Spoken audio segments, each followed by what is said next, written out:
Magandang araw po sa inyong lahat. Kung saan man po kayo naaabot ng bidyong ito, I hope na nasa mabuti po kayong kalagayan.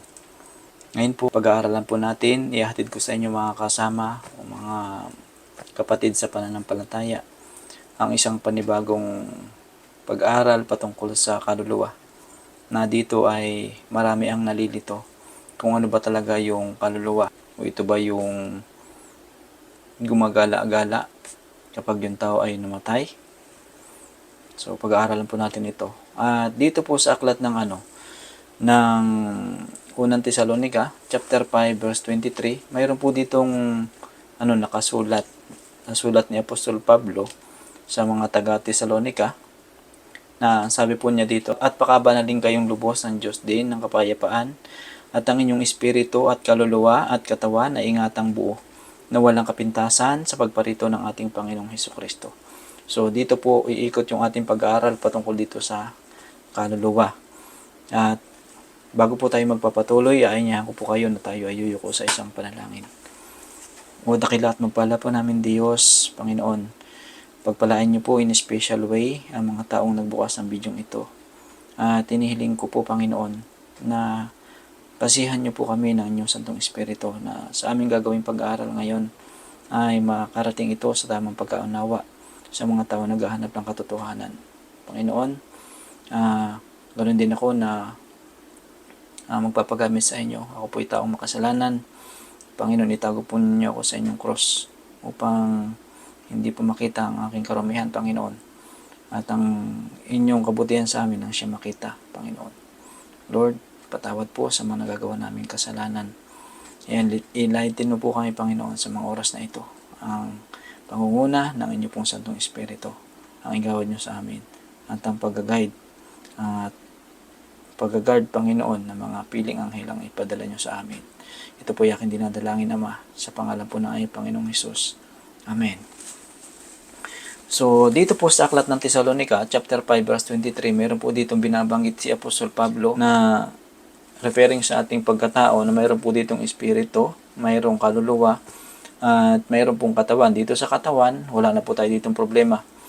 Dito sa espiritu, dito po sa kaluluwa, ay dito lang po ito kalimitan nakakalito. Kahit ako po nung unang-una, ako ay nalilito dito sa espiritu at saka sa kaluluwa. Ang pagkakaunawa ko dati ay ang espiritu saka yung kaluluwa ay magkaparehas. So, madali po itong maintindihan kapag pag-aaralan po natin sa Biblia, sa unang-unang aklat ng Biblia. Ito po yung Genesis, kung paano ang tao nilalang ng Panginoon. Dito po natin ito mababasa at dito natin ito maiintindihan.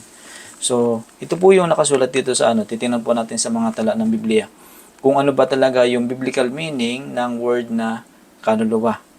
Kasi sa mga encyclopedia, sa dictionary, sa mga meaning, sa kahit i-google natin, mga kaibigan, ay hindi po siya tumutugma sa paliwanag ng Biblia kuminsan. Kaya mas mahalaga na atin po itong maintindihan, kasi ito po ay bahagi ng ating pagkatao. So magaling nga tayo sa ating mga profesyon, kung ano pong profesyon mayroon tayo. Kaya lang minsan nakakalungkot na mismo yung ating pagkatao, hindi natin alam kung ano ito. At kapag ito po ay naunawaan natin, ay malaki po ang pagkakaiba kapag ito po ay alam natin. And then, sabi nga dito, babasahin po natin ito, mga kaibigan. Samahan niyo ako magbasa. Sabi dito sa Genesis chapter 2 verse 7, "At nilalang ng Panginoong Diyos ang tao sa alabok ng lupa, at hiningahan ang kanyang mga butas ng ilong ng hininga ng buhay. At ang tao ay naging kaluluwang may buhay." So, dito po sa sa talata, mababasa po natin na yung pong tao na nilalang ng Panginoon ay literally nanggaling po yung katawan dun sa lupa, dun sa alabok. Dinagdagan po niya ng hininga, and then yung po nun, yung outcome, yung product nun, ito po yung naging kaluluwang may buhay.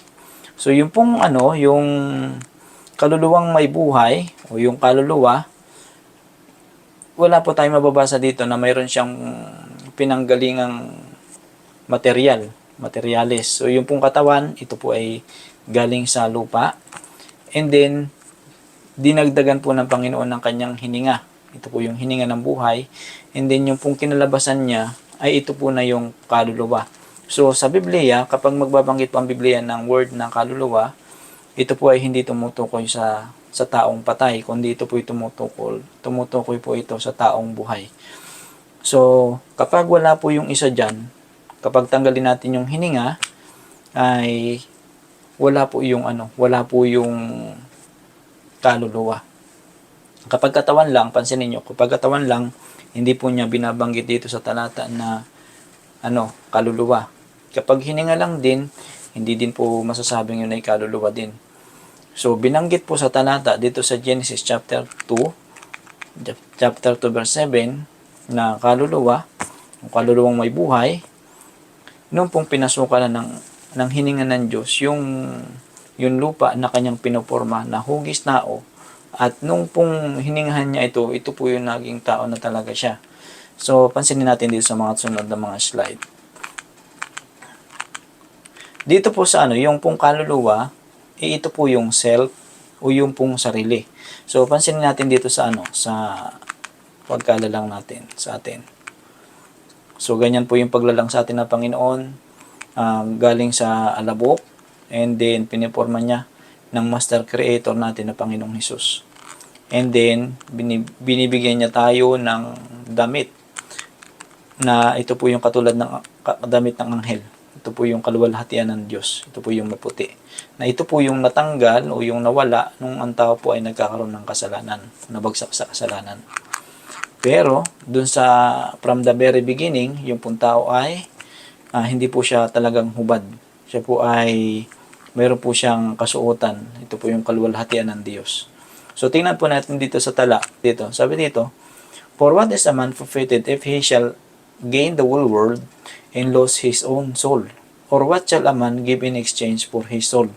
So, sabi dito, ano daw po ang pakikinabangin ng tao kung makamtan niya ang buong sanlibutan at mawalan siya ng kanyang buhay? Yung pong buhay, pag in English, ay ito po yung soul dito sa talata.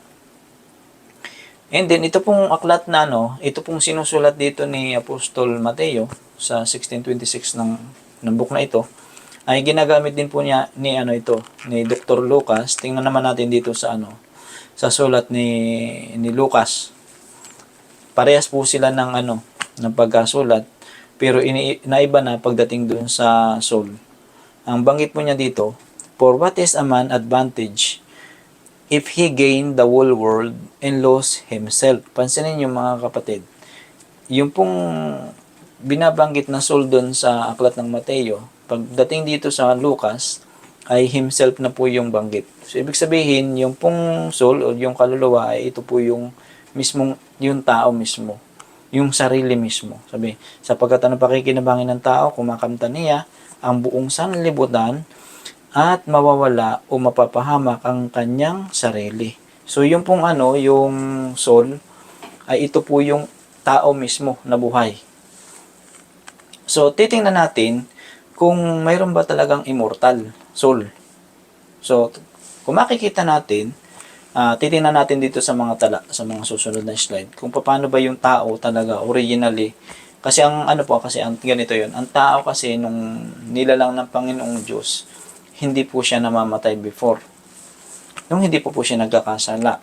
Pero nung siya po ay nagkaroon ng kasalanan, ay siya po ay namamatay na. So, ano po ang dahilan? And then, tingnan natin. Dito sa Genesis chapter 2 verse 9. Ito po yung banggit dito. "And out of the ground made the Lord God to grow every tree that is pleasant to the sight, and good for food. The tree of life also in the midst of the garden, and the tree of knowledge of good and evil."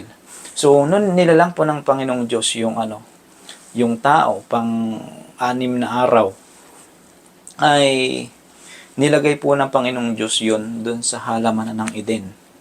At ito po yung kanilang tahanan. At dun po sa gitna ng halamanan ng Eden, ay mayroon po ditong special na punong kahoy na dalawa. Ito po yung punong kahoy ng buhay, at ito po yung punong kahoy ng pagkakakilala ng masama at mabuti. So, yung pong tao dito ay mayroon siyang access doon sa tree of life. Na kung babanggitin natin, titingnan natin sa mga ibang mga tala, ay ito po yung nagpe-perpetuate ng immortality ng tao. And then, ito pong tree of knowledge naman, ito po yung punong kahoy na ipinagbabawal ng Panginoon na nakainin.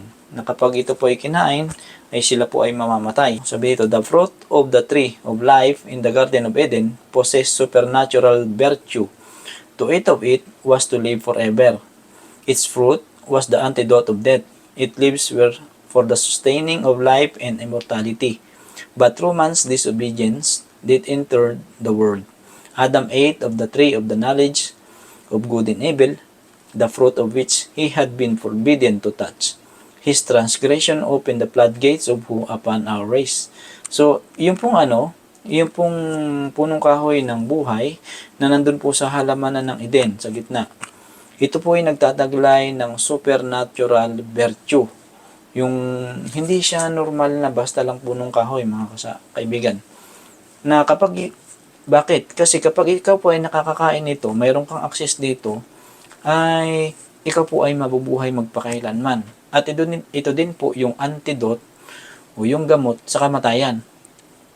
Kaya nga po, kung titingnan natin, yung pong tao, nung hindi pa siya nagkakaroon ng kasalanan, ay hindi po siya namamatay. So ano pong dahilan? Kasi mayroon po siyang access dito sa tree of life. So parang ganito yun, parang ito po yung kanyang battery charger ng tao. Kung ihalin tulad natin sa mga sasakyan na may battery, na kapag ito po ay hindi naka-charge, ito po ay malulubat. So ganun po yung tao. Yung pong tao, wala siyang immortality sa loob niya mismo. Mayroong punong kahoy lang na nagiging dahilan upang yung tao ay hindi po siya mamatay. So, kapag wala po yung punong kahoy na ito, kapag wala kang access dito, ay mamamatay po yung tao. So, ganito po yung pangyayari. Kaya sabi ng Panginoon, kapag kumain, nung pinagbabawal, sila po ay mamamatay. So, bakit? Kasi, palalayasin po ng Panginoon sila dito sa halamanan ng Eden. And then, kapag pinalayas po sila dito sa halamanan ng Eden, ay wala na po silang access doon sa tree of life. Kung ganun po ang kanilang sitwasyon, na yung punong kahoy na yon ang nagiging dahilan ng ang tao ay nagiging immortal, o hindi po siya namamatay, so ibig sabihin, wala po siyang immortality sa loob niya mismo talaga. Doon sa na yon, kahit yung pinag-aral natin, yung katawan galing sa lupa, yung pong hininga galing sa Diyos, and then yung outcome nun, pag pinagsama yon, ay nagkakaroon ng kaluluwa. So, malinaw na kapag yung pong tao ay namatay, pag tao po ay namatay, i-reverse mo lang po yung paglalang. Yung katawan niya, pag namatay yung tao, ay hindi nakikilos. Bakit hindi nakikilos? Kasi yung pong kanyang espiritu, ito po yung nagpapafunction sa kanya na galing sa Diyos, ito po ibabalik sa Diyos. Parang ganito, dito po sa computer na to, na nasa harapan ko. Yung pong espiritu niya ay nagre-represent dito sa electricity na nagsusupply dito sa sa computer na to para gumana yung kanyang motherboard, yung kanyang CPU, yung kanyang mga internal parts, para ito po yung gumana. Kapag wala po yung kuryente, ay hindi po gagana to. So, ganun din po dun sa tao. Yung pong tao, hindi siya kikilos. Hindi gagalaw yung kanyang mga katawan kapag wala po yung Espiritu ng Diyos na ibinigay sa kanya. So, dito po sa Biblia, kapag magbabanggit po ng Espiritu, na referring po dun sa ating Espiritu mismo, ito po yung maliit na S, kalimitan. Pag yung pong malaking S, start with capital S, ito po tumutukoy sa Espiritu Santo, yung pangatlong persona ng kadyusan, mga kasama. So, makikita natin na kapag yung tao ay natulog na sa libingan, kasi sa Biblia po ay pagtulog lang yan, yung pong pagkamatay, ay yung pong espiritu niya babalik sa Diyos, and then yung pong kanyang katawan ay babalik dun sa lupa. So kapag wala po yung isa man dun sa sangkap dun na nandun sa tao, ay wala po yung wala po yung kaluluwa. Applicable lang po yung yung word na kaluluwa kapag yung pong combination ng spirit, yung hininga ng Diyos saka yung body niya na galing dun sa alabok ay magkasama. Kapag wala po dun ng isa, ulitin ko, kapag wala po dun ng isa, wala po yung word na kaluluwa. So, sa magitan ng kanila pong pagsuway, ay pumasok po yung kamatayan sa sanlibutan. And then, yung pong nabuksan po yung floodgates of woe upon our race. Kaya nga yung pong tao ay nahihirapan ngayon kasi yung pong tao ay lumabag sa pinagbabawal ng Panginoon. So sabi pa dito sa kasunod, sa Patriarchs and Prophets, page 60, paragraph 2. Ito po yung mababasa din natin sa Genesis chapter 2, verse 17. The warning given to our first parents, in the day that thou eatest thereof, thou shalt surely die. So, doon po sa aklat ng Genesis chapter 2, verse 17, ay may nakabanggit po na dito na sa araw na ikaw ay kumain nito, ay walang pagsalang mamamatay ka. Ano po ba yung pagkamatay na yon? So, sabi dito, did not imply that they were to die on the very day when they partook of the forbidden fruit. But on that day, the irrevocable sentence would be pronounced. Immortality was promised them on condition of obedience. By transgression, they would forfeit eternal life. That very day, they would be doomed to death. In order to possess an endless existence, man must continue to partake of the tree of life. Deprived of this, his vitality would gradually diminish until life should become extinct. So, doon po pala, sa kalagayan ng tao, especially ni Adan at Eva, makikita nyo, si Adan at si Eva, hindi po sila dumaan sa pagkasanggol. Nung sila po ay lumitaw, nung sila po ay nilalang ng Panginoon, ay malaki na talaga sila. Kasi sila po yung kauna-unahang tao na nilalang ng Panginoon. And then, hindi po enough na perfect yung kanilang body. Pansinin natin sa aklat ng Genesis, perfect po yung pagkalalang sa kanila ng Panginoon. Perfect. Walang kulang, walang mali. Lahat maganda at kompleto, perfect. Pero hindi po yun sapat. Kahit na perfect din yung kanilang surroundings, hindi din po yun sapat na sila po ay mabubuhay magpakailanman kapag wala po yung tree of life. Kapag wala yung tree of life, mamamatay pa rin po sila. So, pansinin natin dito. Dito sa Genesis chapter 2 verse 17, yung pong sa araw na sila ay kumain na yon, hindi po ito nangangahulugan na sa araw na yon ay mamamatay sila. Kundi, sa araw na yon ay magkakaroon ng irrevocable sentence. Ibig sabihin ay yung sentensya nila na hindi na yun mababago na sila po ay mamamatay. Yung pong immortality na na ibinibigay ng Panginoong Diyos dun sa tao, ay ito po ay under condition. Kapag sila po ay mananatili na sumusunod sa Diyos. Pero pag yung pong pagsuway ay naranasan, yung pong immortality ay ito po yung mawawala sa kanila. Bakit? Hindi na po sila bibigyan ng karapatan na pumitas o kumain ng punong kahoy na nagiging dahilan na sila po ay hindi namamatay. Yung kung sa example ko sa inyo kanina, ay kung ihahambing natin na ito po yung kanilang battery charger. Iyon pong punong kahoy ng buhay. So, yung pong dito sa Genesis chapter 2 verse 17, yung pong pagkamatay dito mga kaibigan, ay ito po ay hindi tumutukoy dun po sa let's say ako ay namatay ngayong gabi, ay hindi po yun yung tinutukoy dito na sa araw na ikay kumain na yun, ay walang pagsalang mamamatay ka. Hindi po yun yung tinutukoy doon. Kasi, kundi, ito po yung second death na nakasulat po mostly sa aklat ng Revelation. Yung pong dito, yung die dito, surely die. Kapag pag-aralan po ito natin ng malalim, ay ito po ay doon na po sa impyerno ang kamatayang ito. Ito po yung second death na binabanggit. Yung pong, di siya ako mamamatay ngayong gabi, ito po yung pagtulog lang po yun. Hindi po yun yung tinutukoy dito na na sa araw na yun ay walang pagsalang mamamatay ka.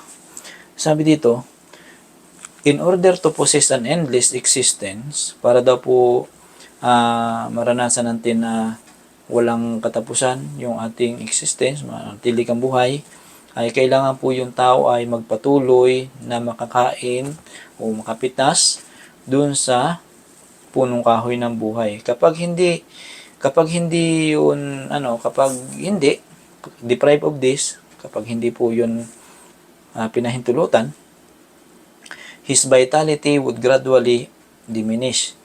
Yung kanya pong katawan ay ito po ay magiging hihina ng hihina hanggang sa yung buhay ay tuluyang mawala until life should become extinct.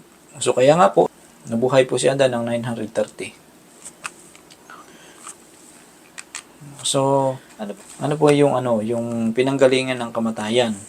So ito po yung punong kahoy na ipinagbabawal. Sabi dito, at kinuha ng Panginoong Diyos ang lalaki. Ito po yung mabasa natin sa Genesis 2, chapter 15, verse 17.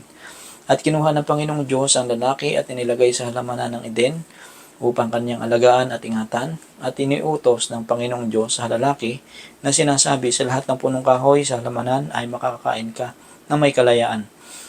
Datapat sa kuha kahoy ng pagkakilala. Datapat sa kahoy ng pagkakilala ng mabuti at masama ay huwag kang kakain. Sapagkat sa araw na ikaw ay kumain niyaon, ay walang pagsalang mamamatay ka. So ito po pala yung dahilan kung bakit yung tao ay namamatay. Kasi mayroong pinagbabawal dun sa halamanan na kainin ay kinain po ng tao. Kaya sila po ay namatay.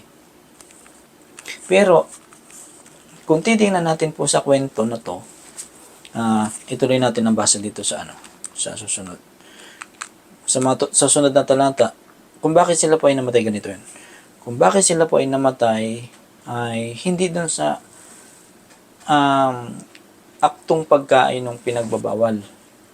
Ang kinamatay po talaga nila, ang kinamatay po nila doon, ay yung pong pinalaya sila doon sa halaman ng Eden na hindi na sila nakaka-access doon sa tree of life. Yun po yung dahilan. Na yung pong kanilang katawan ay unti-unting humina. Kasi nga, hindi na sila nakakakain hindi na po sila nakakain ng punong kahoy ng buhay na nagpiperpetuate ng kanila pong immortality. So, yun po yung dahilan kung bakit ang tao ay namamatay ngayon. Pero, yung pong kamatayan doon, ganito, ipapaliwanag ko sa inyo ulit. Yung pong kamatayan doon sa Genesis chapter 2, verse 17, ay hindi po yan yung kapag namatay ka po ngayon, ito po ay pagtulog lang. So, alin po ba yung kamatayan na binabanggit doon sa Genesis chapter 2 verse 17? Ito po yung nakasulat dito sa aklat ng Revelation chapter 2 verse 11, Revelation 20 verse 6, Revelation chapter 20 verse 14, Revelation chapter 21 verse 8, na ito po yung ikalawang kamatayan. So, pansinin natin, ang may pakinig ay makinig sa sinasabi ng Espiritu sa mga iglesia. Ang magtagumpay ay parurusahan ng ikalawang kamatayan. Kasunod, talata, mapalad at banal ang makalakip sa unang pagkabuhay na maguli. Sa mga ito'y walang kapangyarihan ang ikalawang kamatayan, kundi sila ay magiging mga saserdote ng Diyos at ni Kristo at maghaharing kasama niya sa loob ng 1,000 taon. At ang kamatayan at ang Hades ay ibinulid sa dagat-dagatang apoy. Ito ang ikalawang kamatayan, sa makatuwiday ang dagat-dagatang apoy. So, ibig sabihin mga kaibigan, yung pong ikalawang kamatayan ay ito po ay doon sa impyerno na. Doon sa dagat-dagatang apoy mangyayari. So, ano pa? Pag sinabing ikalawang kamatayan, ay namatay ka po ng una. Diba? Hindi dyan masasabi na ikalawang kamatayan, natalis na mamatay ka ng una. So, ano ba yung, hindi rin pwedeng sabihin na ikalawang kamatayan, natalis na hindi ka po muna mabuhay. So, dito, makikita natin na hindi pala totoo na kapag namatay ka ngayon, sa word natin po ay kamatayan yan, pero sa Biblia yan ay mga pagtulog lang po yan talaga. ay hindi po dyan natatapos yung buhay natin. Kundi, mayroong time na bubuhayin ka ulit na kapag hindi ka maliligtas, ay mararanasan po natin yung ikalawang kamatayan. Ito pong ikalawang kamatayan na ito po ay sigurado. Kasi ito po ay binabanggit sa Biblia na mayroon talagang ganito. So, kapag mag-isip tayo na maiksila ang buhay, gawin na yung makapagpapasaya sa buhay. Kaya nga, ang ginagawa ng tao ay magpayaman ng magpayaman minsan. Hindi siya aware na kapag siya po ay namatay at hindi niya ginawa yung nakalulugod sa Panginoon, maranasan po niya yung ikalawang kamatayan. So, ibig sabihin, bubuhayin siya ulit and then maranasan yung ikalawang kamatayan. So, pero ang Panginoon po natin na Diyos ay siya po ay mahabagin na Diyos. Ayaw niya na danasin natin yung ikalawang kamatayan. Kaya nga, binayaran niya na ito sa cross doon. Na dapat tayo yung mamamatay, ay siya na po yung namatay doon sa cross. Yung pong kamatayan doon na binayaran ni Kristo, na hindi mo maranasan, ay hindi po yung unang kamatayan. Sasabihin ko sa inyo, ang binayaran po ni Kristo doon, na dapat ikaw ang mamamatay, ay siya nang namatay, ito pong ikalawang kamatayan. Ano pa, sabi dito, ngunit sa mga duwag at sa mga hindi mananampalataya, at sa mga kasuklam-suklam, at sa mga mamamatay tao, at sa mga mapakiapid, at sa mga manggagaway, at sa mga pagsamba sa Diyos-Diyosan, at sa lahat ng mga sinungaling, ang kanilang bahagi ay sa dagat-dagatang nagliningas sa apoy at asupre na siyang ikalawang kamatayan. So mali na mga kaibigan, na ito pong ikalawang kamatayan nga, ay ito po'y mangyayari doon sa impyerno. So doon po sa aking mga video dyan, sa aking channel, mapapanood nyo kung nasaan yung location ng impyerno, na ito po ay ang ating planetang Earth. Ito pong ibabaw na ito po susunugin. At dito po parurusahan yung mga masuwayin, yung mga sinungaling, yung mapagsamba sa Diyos-Diyosan, yung mga nakalagay dito. Ano pa? Sabi dito sa sa Genesis chapter 3 verse 4. So pinag-aaral natin ngayon ay kung mayroon bang immortality yung kaluluwa. Ang sagot po natin ay wala. So kanino bang doktrina nagsimula yung immortality of the soul? Ito po ay sa demonyo. Ito po ay nanggaling dun sa ahas. Si Lucifer nagpusis dun sa ahas na siya po ay nagsinungaling. Pansinin nyo, sabi niya dito sa Genesis chapter 3 verse 4. At sinabi ng ahas sa babae, tunay na hindi kayo mamamatay. Ang sinabi po ng Diyos na sa araw na ikay kumain niyan, ay walang pagsalang mamamatay ka. Ito po'y pinabulaanan ni Satanas. Na sabi niya ay hindi. So, ano nga kaya ang naging resulta? Tunay ba na hindi sila namatay? So, tinuturuan ng demonyo yung tao na kahit labagin niya yung pinag-uutos ng Diyos, ay hindi po siya mamamatay. So, dito sa Genesis chapter 3 verse 6, so, ano ba yung kwento nito? Ano ba yung pangyayari? Sabi nito sa 6, at nang makita ng babae na ang bunga ng punong kahoy ay mabuting kanin at nakalulugod sa mga mata at kahoy na mananasa upang magpapanta sa tao, ay pumita siya ng bunga niyaon at kinain at binigyan din niya ang kaniyang asawang kasama niya at ito'y kumain. So, ang dahilan pala dito mga kaibigan na kumain itong si Eva ay hindi dahil lang sa siya ay gutom, kundi sa magitan ng kanyang curiosity, yung nag-iisip-isip siya, ano yung mabibigay sa kanya nung nung prutas na ito. Na ito din po ang sabi ng ahas na nagiging dahilan kung bakit siya nakakapagsalita. Ay dahilan sa siya ay kumakain ng prutas na yon. So, nag-iisip si Eva na ano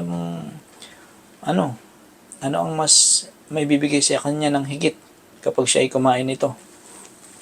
At ito po ang naging dahilan kung bakit siya po ay kumain nito.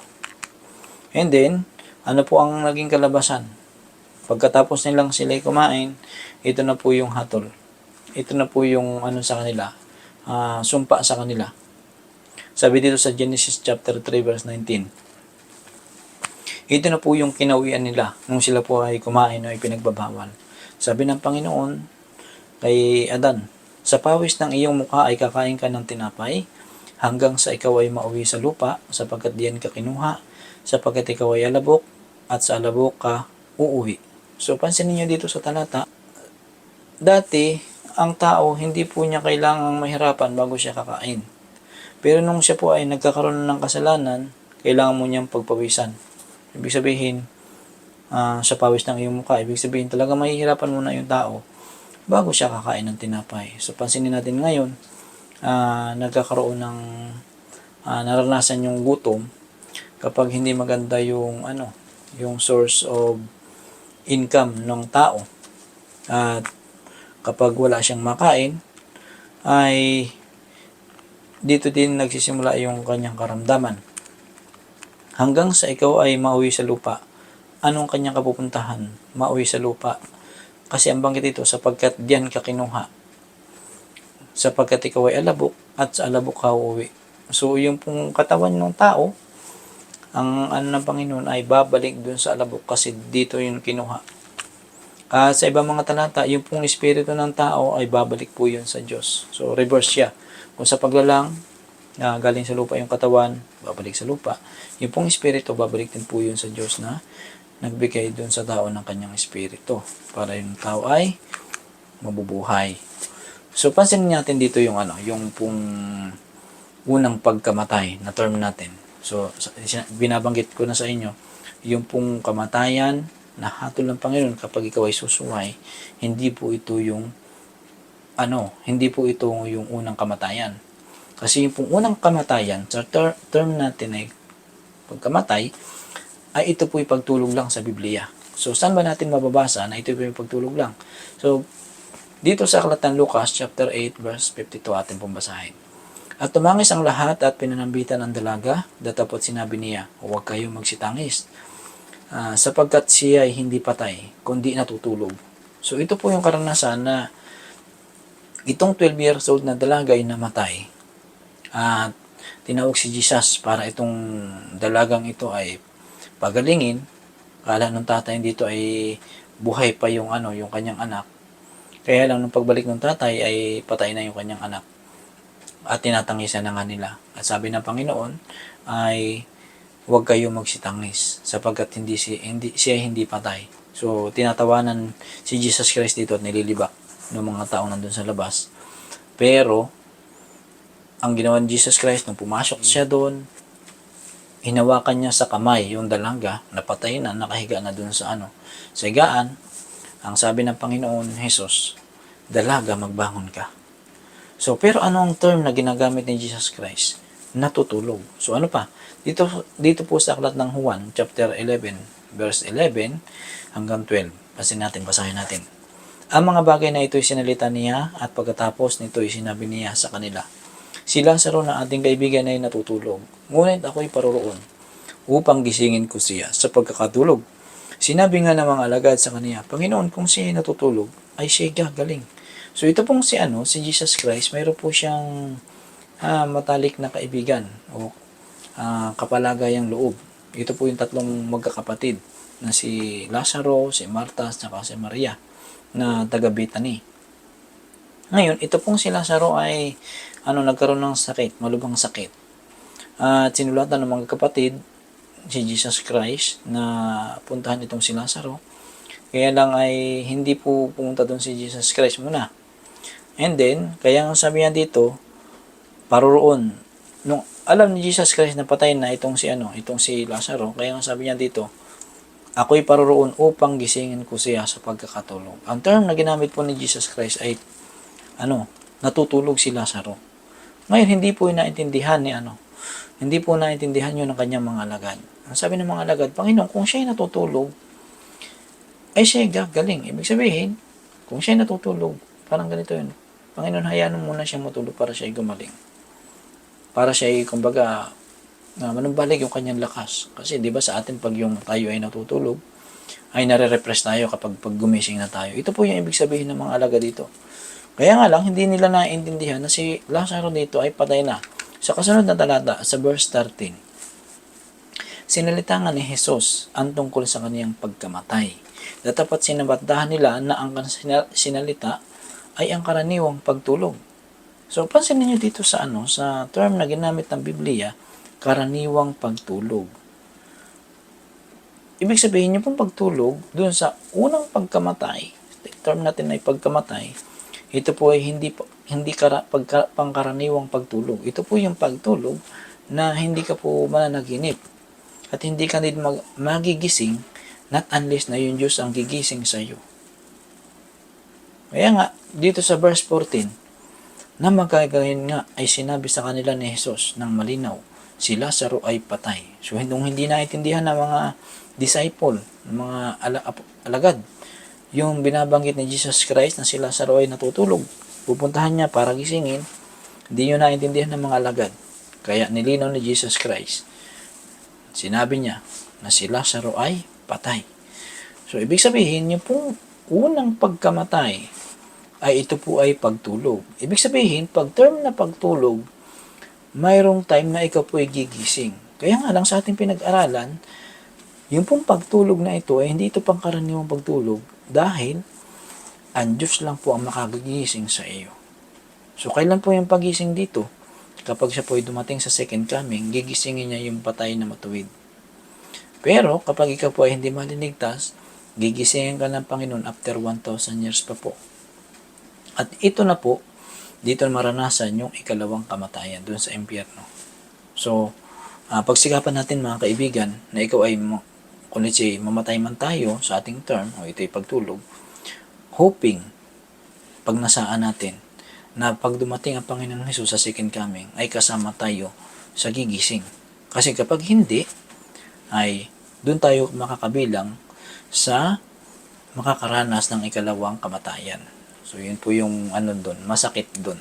Kaya nga, sa buhay na ito, mga kaibigan, ay habang buhay tayo, dito natin pagsikapan na tayo ay makasama sa sasalubong sa Panginoon, na tayo ay bibigyan ng buhay na walang hanggan. Kasi kapag dumating siya at tayo ay hindi nakabilang sa mga maliligtas, ay wala na pong pag-asa ron. So ano pa? Sabi dito sa Genesis chapter 3 verse 22 hanggang 24. Ito na po yung yung pong paglayas nila dun sa halamanan ng Eden. Pansinin niyo dito sa verse 22.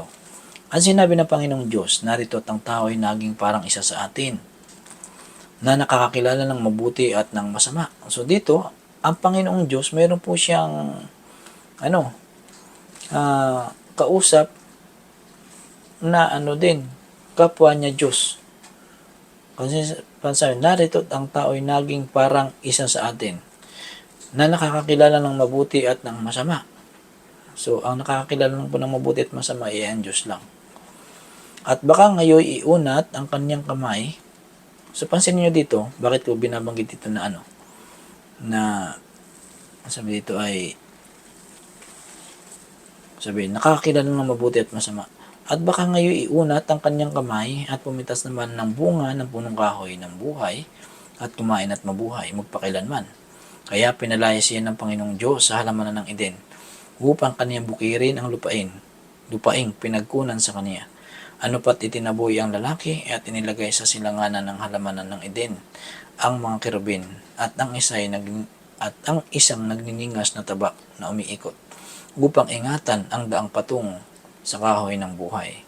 So, pansinin natin, ito po yung unang nabasa ko, unang nagbabasa pa lang ng Biblia sa Genesis chapter 3. Nakikita ko, sabi ko, bakit ganito? Parang mabagsik ang Panginoon. Kasi, kumain ng prutas na ipinagbabawal, ay pinalayas ka agad ng Panginoon dun sa halamanan ng Eden.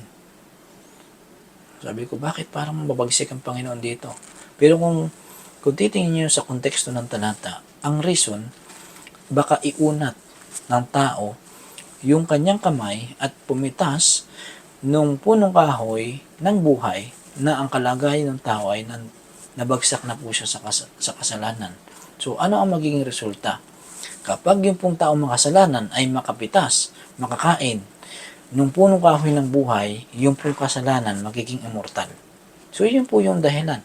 Kaya makikita natin dito na yung Diyos ay napakabuti po niya.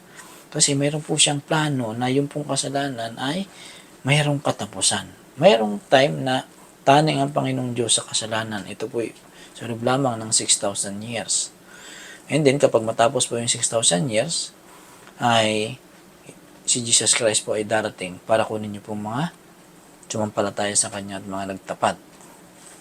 And then, pansinin natin dito, inilagay ng Panginoong Diyos, hindi lang sila pinalayas dun sa halamanan ng Eden, dun po sa gate, ay naglagay pa ang Panginoon ng bantay, yung pong kirubin.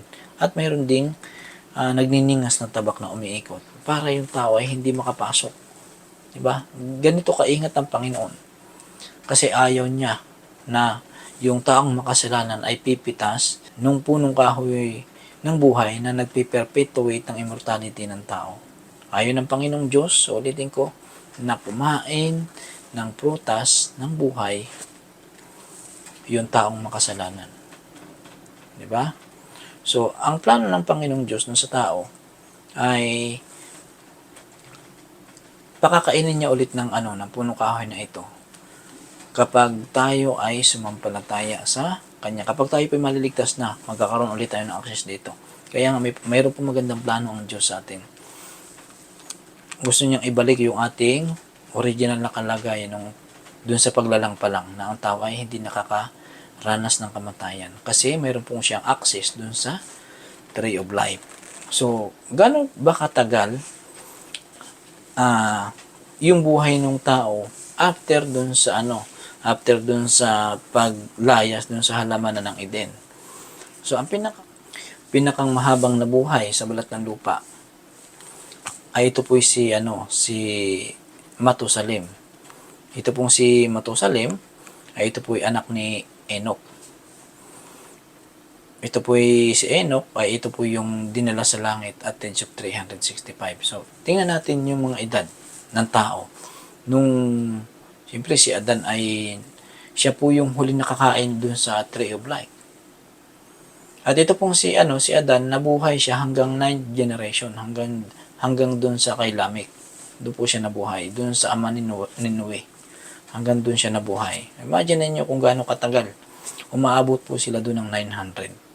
Si Adan nabuhay ng 930, and then yung kanyang anak nabuhay ng si Seth, nabuhay ng 912.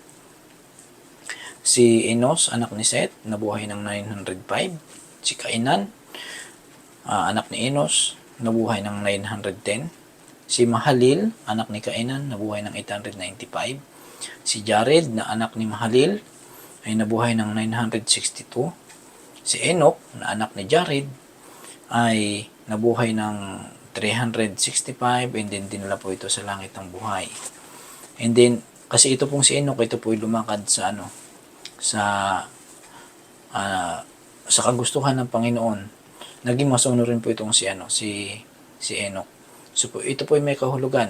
So si Enoch, siya po ay dinala sa langit before the flood, before yung destruction dito sa planet Earth. So ito po yung ang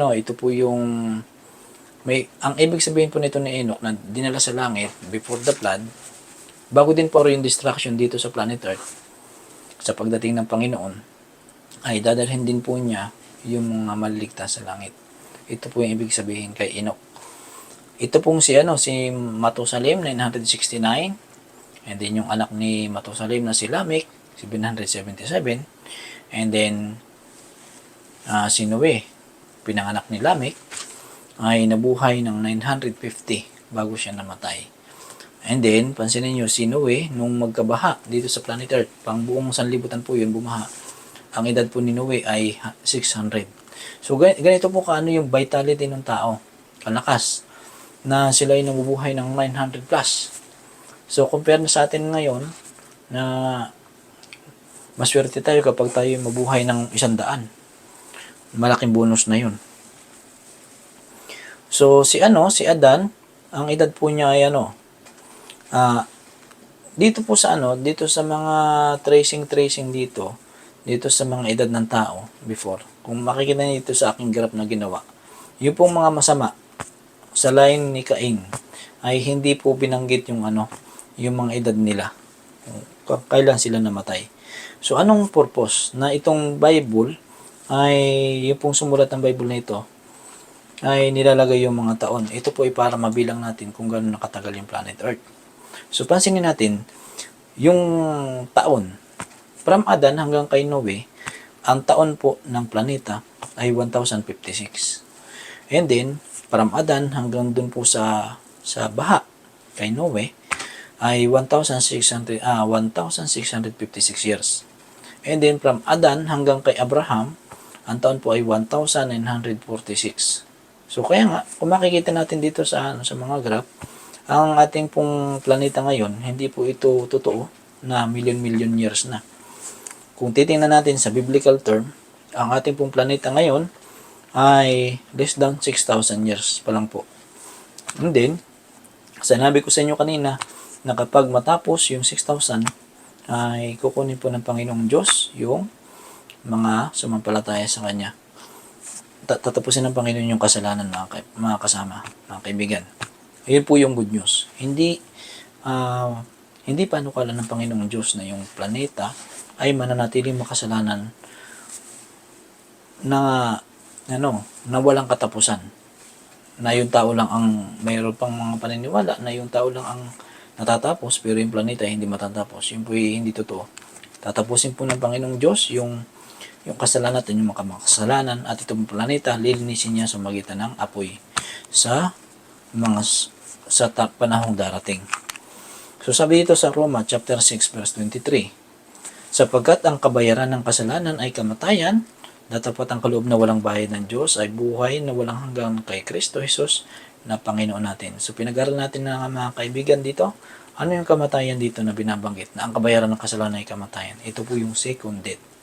So yung pong pagtulog ngayon, pag tayo ay namamatay, ang dahilan kasi wala na po tayong access dun sa tree of life. Diba? So, yun po yung dahilan na tayo ay natutulog sa libingan. Pero yung sa second death, ang dahilan po doon na ikaw ay mamamatay, yung parusa na yun, ay dahilan ay ikaw po susunugin.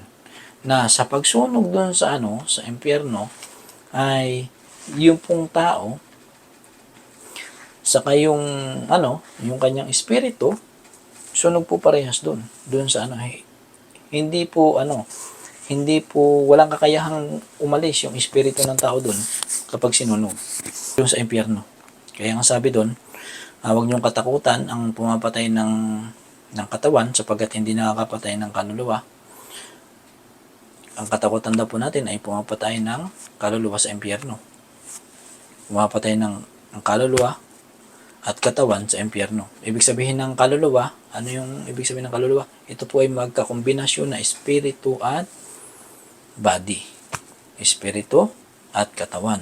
Ibig sabihin, magkasama yung dalawa, kaya ang banggit ay mapapatay yung kaluluwa sa impyerno. Ibig sabihin, pati yung espiritu, walang kakayahang umalis. Hindi na yun po babalik sa Diyos, yung espiritu ng masama. Kapag sinunog dun sa impyerno. So ano pa? Sabi dito, the tree of life was to perpetuate immortality. Ito po yung nagpapanatili kung bakit yung tao ay hindi namamatay dahil dun sa tree of life. I heard an angel ask, who of the family of Adam had passed the flaming sword and had partaken of the tree of life? I heard another angel answer, not one of Adam's family have passed that flaming sword and partaken of that tree. Therefore there is not an immortal sinner. The soul that sinneth it shall die, an everlasting death, a death that will last forever, from which there will be no hope of a resurrection, and in the wrath of God will be a peace. So, dito, mababasa natin na tinatanong ng anghel kung sino daw yung sa mga anak ni Adan ang nakalagpas doon sa nag-aapoy na espada na nakakain doon sa tree of life. So, anong sabi ng anghel? Walang isang anak ni Adan ang nakalagpas, nakatagos doon sa flaming sword at kumain ng punong kahoy ng buhay. Walang kahit na isa. Kaya nga, wala pong immortal sinner. So, pansin natin, kung walang immortal sinner, wala din pong immortal soul. Diba?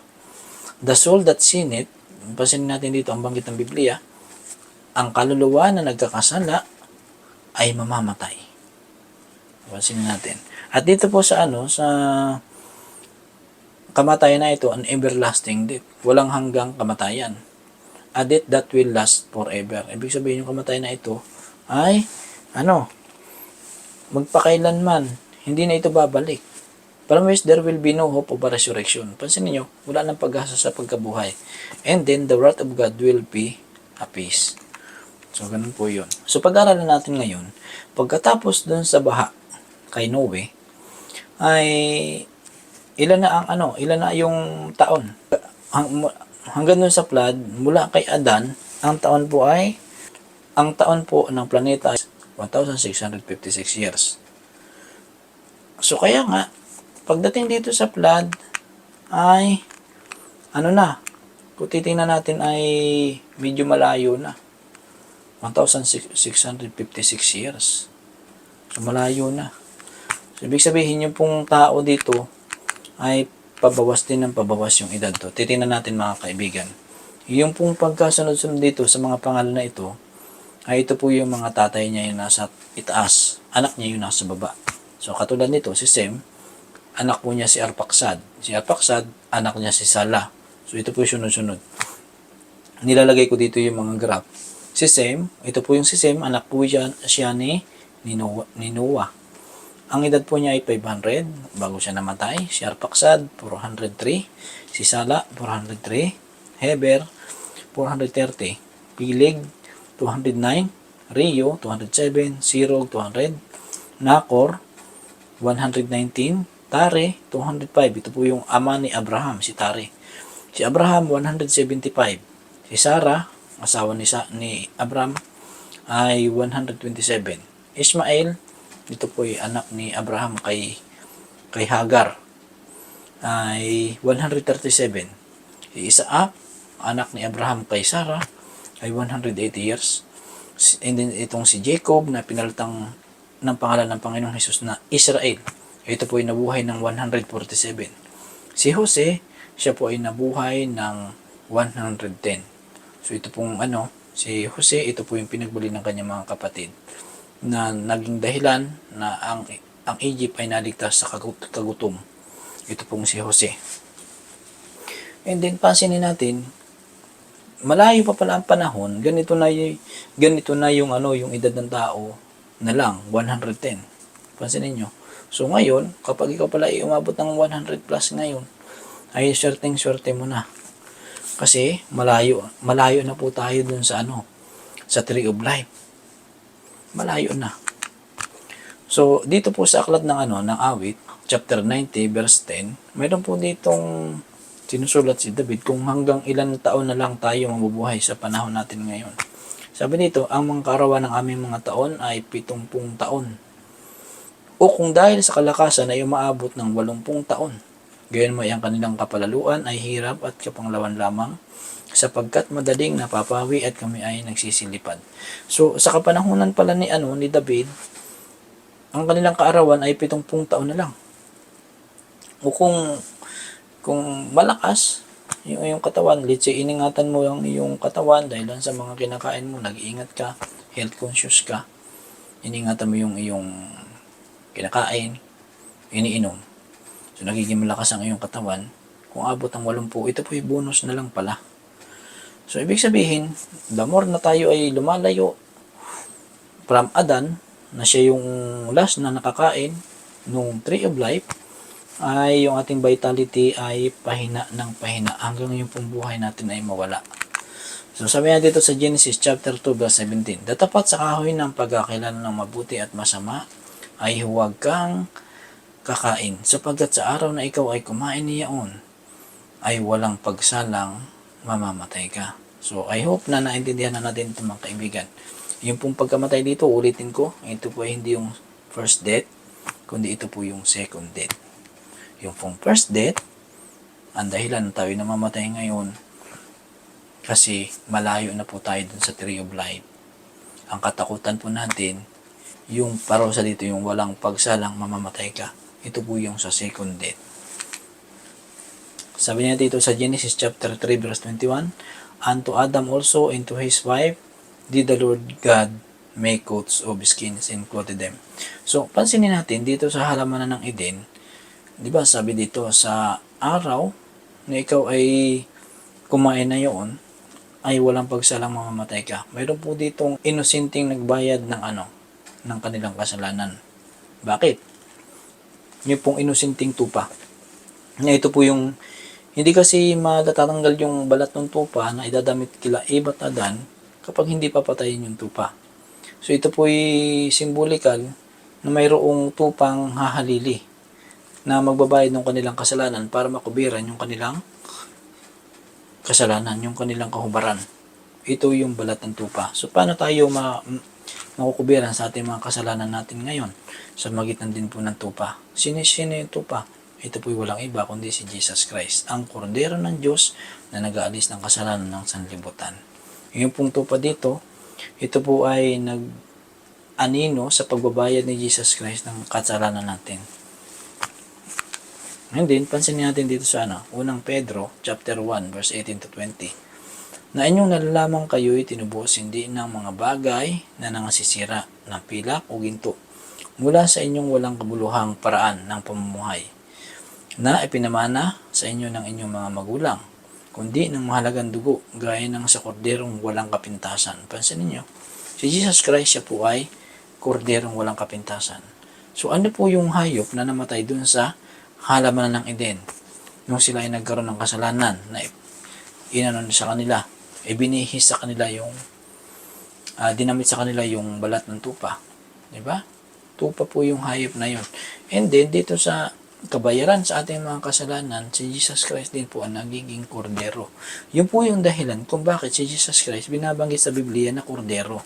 Ibig sabihin, siya po yung magpapasan ng ating mga kasalanan para tayo ay magkaroon ng buhay na walang hanggan. Gusto ng Panginoon Diyos na maibalik sa atin yung nawala sa atin na tayo ay hindi namamatay. Gusto ng Panginoon Diyos na tayo ay maligtas. Kasi bakit?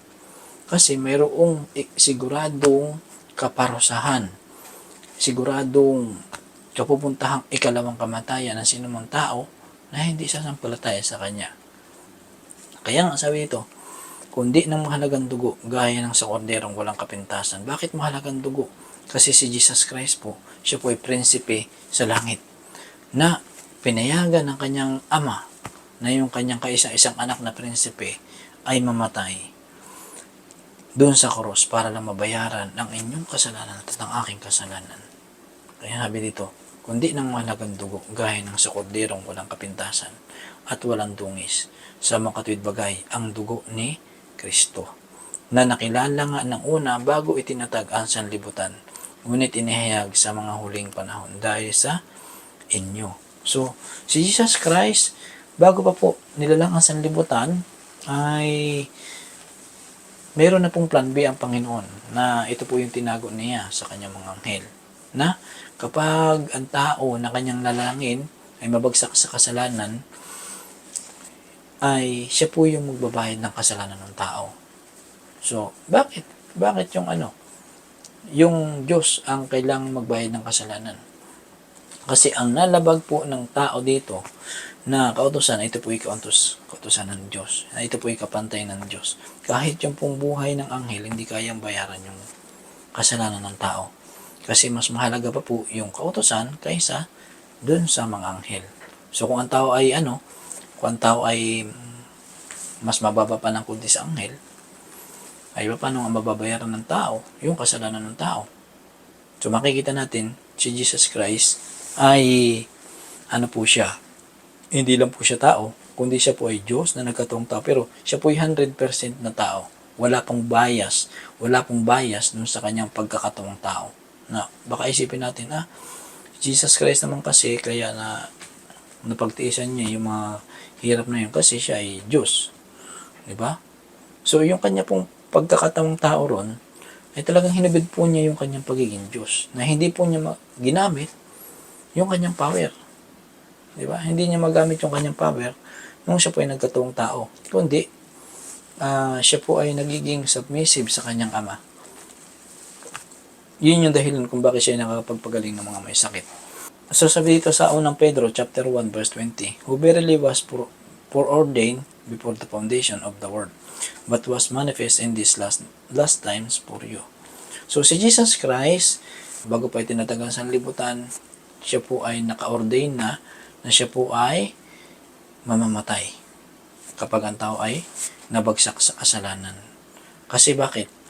Kasi bago po itinatag ang sanlibutan, bago nilalang ang planeta, yung pong kasalanan nag-i-exist na. So, paano nag-exist? Doon po sa labanan sa langit na itong pinakamataas na anghel na si Lucifer ay nag-aklas at winidraw niya yung kanyang affection sa Panginoon at inilagay niya yung kanyang sarili na ini-excel po niya yung kanyang sarili na gusto niya maging kapantay siya ng Diyos. And then, ito po yung dahilan kung bakit siya nabagsak doon sa langit. And then, nung pong siya nabagsak, ito na po yung dahilan kung bakit tayo ay nilalang para tayo ay mag-replace doon sa mga nawalang anghel sa langit. So, kaya nga, nung nabagsak tayo sa kasalanan, tinubos tayo para makabalik tayo doon sa talagang purpose natin sa atin ng Panginoon. Dito sa Revelation chapter 13 verse 8, mababasa din po natin dito. Sabi dito, at ang lahat na nangananahan sa lupa ay mga nagsisamba sa Kaniya, na ang kani-kaniyang pangalan ay hindi nasusulat sa aklat ng buhay ng Kordero, na pinatay, buhat ng itatag ang sanlibutan. So, mapansin na dito, yung Kordero na naman, na pinatay, buhat ng itatag ang sanlibutan. Bago pa po itatag ang sanlibutan, si Jesus Christ, nakatalaga na mamamatay kapag tayo ay nabagsak sa kasalanan. At dito sa term na to, sa pansinin nyo, sa talatang ito, yung pong sasamba dun sa hayop na ito na nandito sa aklat ng Revelation chapter 13, bagamat ito ay out of topic. Pero nababasa lang natin dito yung kordero na pinatay, buhat ang itatag ng sanlibutan. Gusto ko lang i-emphasize sa inyo mga kaibigan na yung pong sasamba dito sa hayop na to, sa aklat ng Revelation, ito po yung Antichrist, ay yung pong kanilang mga pangalan ay hindi mapapasulat dun sa aklat ng buhay ng Kordero at wala pong kaligtasan dun. And then, kapag hindi ka naligtas, hindi ka magkakaroon ng right dun sa Tree of Life. Na, may sabihin, kapag wala kang right dun sa Tree of Life, ay hindi ka magiging immortal. Hindi ka maliligtas. So, sabi ito sa pangalawang Timoteo, chapter 1, verse 9. Dito din po natin mababasa yung English po yung nilalagay ko dito para mabasa natin ng malinaw. Who had saved us and called us with an holy calling, not according to our works, but according to His own purpose and grace, which was given us in Christ Jesus before the world began. Bago pa lalangin ang sanlibutan na ibinigay sa atin si Kristo. Diba? Na siya po yung magbabayad ng ating mga kasalanan, na tayo po ay niligtas niya at tayo ay tinatawagan sa banal na pagkatawag, hindi sa magitan ng ating mga gawa, kundi sa kanyang plano at kanyang purpose, sa kanyang mahalaga mga biyaya para tayo ay mga ligtas. Pansinin nyo, ganun kabuti ang Panginoon na kung na-forfeit ng tao yung immortality, na-forfeit ng tao yung kanyang yung magdodominyo dito sa planet Earth, yung perfect environment na forfeit ng tao, gusto ng Panginoong Diyos na ibalik yun dun sa tao. Ang hinihintay lang ng Panginoong Diyos na tayo ay mag-response dun sa kanyang panawagan, na tayo ay magbagong buhay, mag-repent at sumunod sa kanya. Sabi dito sa pangalawang Timoteo chapter 1 verse 10, but is now made manifest by the appearing of our Savior Jesus Christ. So, nung dumating si Jesus Christ, dito po ipinakita sa atin, dito na lumabas yung tagapagligtas na ito nga po si Jesus Christ. Na sa magitan ni Jesus Christ, ulitin ko, hindi na tayo makakaranas ng ikalawang kamatayan kapag piliin nating sumunod. Kundi, mayroon po tayong chance na makabalik dun sa original na plano sa atin ng Diyos. Ang tao ay hindi namamatay. Who had abolished death and had brought life and immortality to light through the gospel. So, pansinin natin, kung totoo nga na mayroong immortal soul, bakit pa natin kailangan ng kaligtasan? Diba? Bakit pa natin kailangan si Jesus Christ kung mayroon na palang immortal soul? Diba? Hindi na natin kailangan yon kung immortal na pala eh. So, ulitin ko, Hindi magiging immortal yung tao kapag hindi siya kakain nung prutas ng buhay, nung punong kahoy ng buhay. Kasi yun lang yung nagiging dahilan kung bakit yung tao ay nagiging immortal, dahilan dun sa punong kahoy na yun. So sabi dito sa Roma chapter 2, verse 6 hanggang verse 7. Sabi niya dito, na siya ang magbibigay sa bawat tao ayon sa kaniyang mga gawa, sa mga nagsisipagtiga, sa mabubuting gawa, sa paghanap ng kaluwalhatian at puri at ng di pagkasira, ay ang buhay na walang hanggan. So, ang Panginoong Diyos ang siyang magbibigay ng mga ng reward. Ano po yung reward? Yung eternal life. Kanino? Doon sa mga nagsisipag-tiyaga. Hindi pwedeng sabihin na ikaw ay nagtsatsaga na na hindi ka nahihirapan. Wala nagtsatsaga na hindi naghihirapan. Diba? So, kapag ikaw ay nagtsatsaga, ibig sabihin, kalakip dito yung pagtitiis. Nagtsatsaga ka sa mabubuting gawa. Ito pala yung pinagtsatsagaan, yung mabubuting gawa. At mayroon siyang hinahanap, yung pong kaluwalhatian at puri ng di pagkasira. Ito po yung kanyang hinahanap. Kung sa buhay na ito, ang hinahanap natin ay puro mga earthly possession, at hindi natin hinahanap yung kaluwalhatian ng Diyos, yung puri ng di pagkasira, walang kasiraan, at yung buhay na walang hanggan, ay wala pong kabuluhan yun. Diba? Walang kabuluhan yun. Kailangan ito po yung ating hahanapin para mabigyan tayo ng buhay na walang hanggan. Gusto nyo ba yan? Yung buhay na walang hanggan. Sabi dito sa 1 Thessalonica chapter 4 verse 14 hanggang 15. Ito po yung kondisyon. Sabi niya dito, sapagkat kung tayo'y nagsisisampalatayang si Jesus ay namatay at nabuhay na maguli, ay gayon din naman ang nangatutulog kay Jesus ay dadalhin ng Diyos na kasama niya. So, dito mababasa natin na nangatutulog na naman. Ibig sabihin niyo po mga namatay na mayroong pananampalataya kay Jesus ay dadalhin ng Diyos na kasama niya. So, yung po mga tao na sumampalataya sa Kanya ay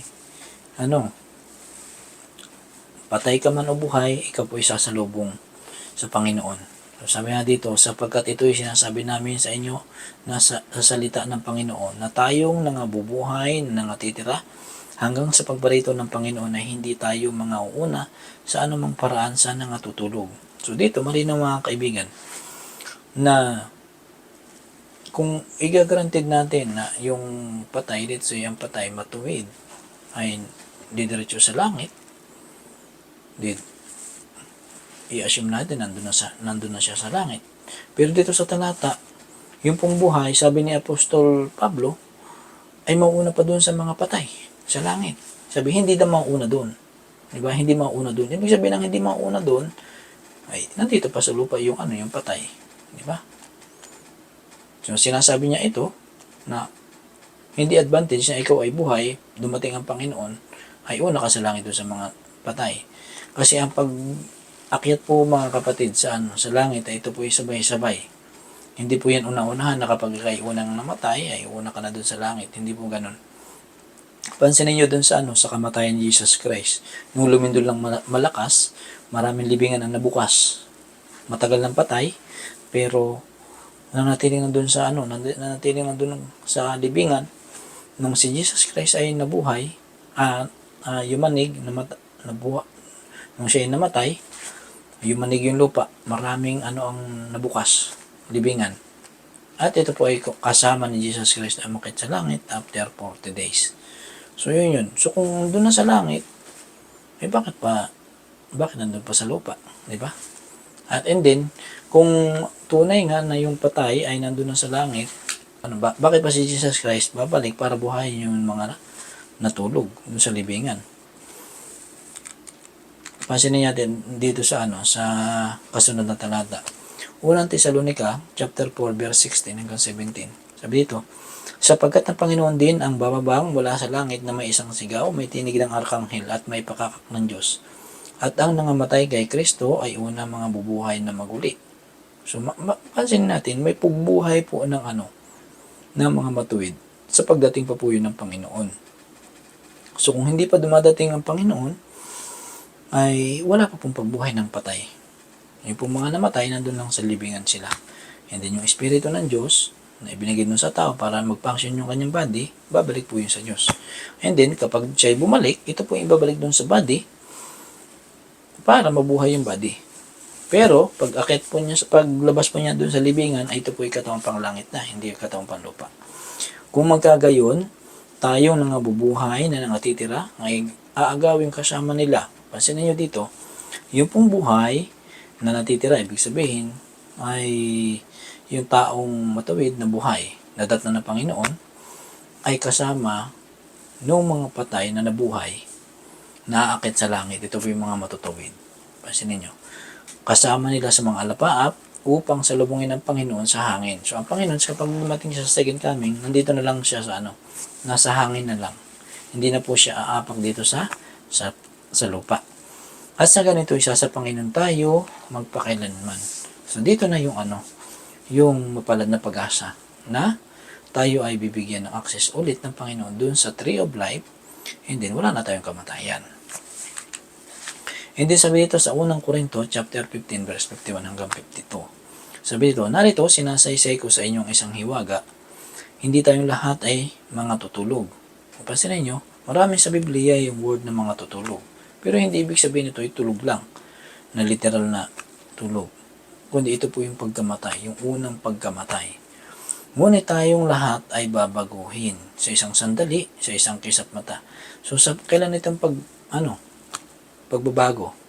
Yung babaguhin tayo sa pagdating po ng Panginoong Diyos sa second coming, at ang pagbabago ng ating anyo na panlangit ay ito po kung gaano kabilis ikisap ang mata, ganoon lang kabilis yung pagbabago natin ng katawang panglangit, ganyan ka-powerful yung ating Diyos na pinaglilingkuran na iniintay. Sa huling pagtunog ng pakakak, sapagkat tutunog ang pakakak at ang mga patay ay mga bubuhay na maguli, na walang kasiraan at tayo'y babaguhin. So, kung dito sa buhay na ito, na tayo may mga kapansanan, ay ikaw ay bulag, bingi, ikaw ay putol ang bahagi ng katawan, hindi normal lang iyong paglakad, hindi normal lang iyong itsura, pero sa pagdating ng Panginoon, babaguhin yan, na tayo'y walang kasiraan, at tayo ay aakit sa langit, mga kapatid. Ito yung mapalad na pag-asa. Hindi tayo sasalubong sa Panginoon na tayo ay mayroong depekto sa ating katawan. Diba? Sabi nga dito sa 53 hanggang 54 ng 15 pa rin ng Korinto, for this corruptible must put on incorruption, kailangang magbihis, itong may kasiraan ng walang kasiraan, at itong may kamatayan ng walang kamatayan, and this mortal must put on immortality. So when this corruptible shall have put on incorruption, so kapag itong may kasiraan ay nagbihis ng walang kasiraan, at itong may kamatayan ay magbihis ng walang kamatayan, and then shall be brought to pass the saying that is written. Ito na yung sasabihin, nasusulat na sasabihin. Death is swallowed up in victory. Nilamon ng pagtatagumpay ang kamatayan. So, paano nilamon ng pagtatagumpay ang kamatayan? Ano yung pagtatagumpay ang kamatayan? Ito po yung kailangan natin magtagumpay sa buhay na ito. Paano tayo magtatagumpay sa buhay na ito? Sa magitan ng ating pananampalataya kay Jesus. Hindi tayo magtatagumpay na umaasa lang tayo sa ating sariling galing.